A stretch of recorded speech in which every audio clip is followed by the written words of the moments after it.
நிச்சயமாகவே ஆண்டவர் விழுந்து போன நம்முடைய குடும்பத்தை மறுபடியும் கர்த்தர் நிறுத்த போகிறார்.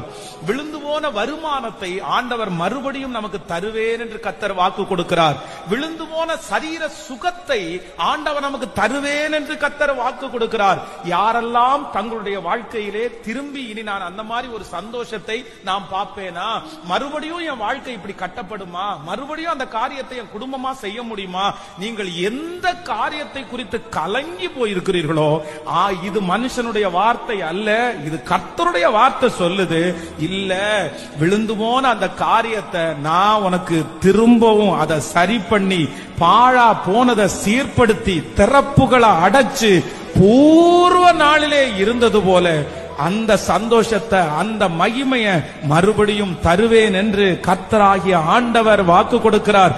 இந்த வசனத்தை வார்த்தையை உரைக்கிற இஸ்ரவேலின் தேவனாகிய கர்த்தர் அவர் உறங்குவதும் இல்லை, அவர் தூங்குவதும் இல்லை. அவர் சொன்னதை செய்யும் அளவும் நம்மை கை